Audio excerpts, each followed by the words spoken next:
পাকিস্তানে কি শুরু হলো?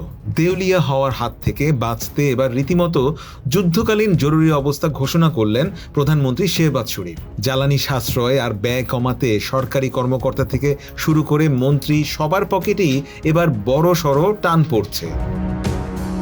সোমবার রাতে এক নাটকীয় ঘোষণায় শেহবাজ শরীফ জানিয়েছেন, এখন থেকে পাকিস্তানের সব সরকারি অফিস সপ্তাহে চলবে মাত্র 4 দিন। বিদ্যুৎ ও জ্বালানি বাঁচাতে আগামী 2 সপ্তাহ স্কুল কলেজ পুরোপুরি বন্ধ থাকবে এবং উচ্চশিক্ষা চলবে অনলাইনে।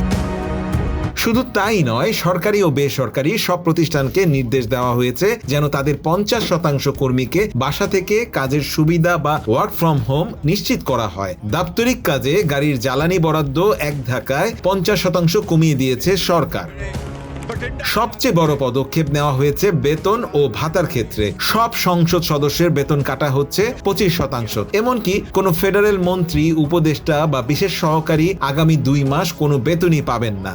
20 গ্রেড বা তার ওপরের কর্মকর্তাদের যাদের মাসিক আয় 3 লাখ রুপির বেশি, জনসাধারণকে স্বস্তি দিতে তাদের 2 দিনের বেতন কেটে নেওয়া হবে। সেই সাথে সব মন্ত্রী ও আমলাদের বিদেশ সফরের উপর জারি করা হয়েছে পূর্ণ নিষেধাজ্ঞা। মধ্যপ্রাচ্যের সংঘাত আর অভ্যন্তরীণ অর্থনৈতিক ধসের মুখে পাকিস্তান কি পারবে এই কঠোর পরিকল্পনায় টিকে থাকতে?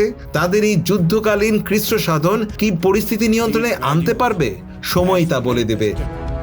মিনহাজ রহমান, ডেস্ক রিপোর্ট, নয়া শতাব্দী।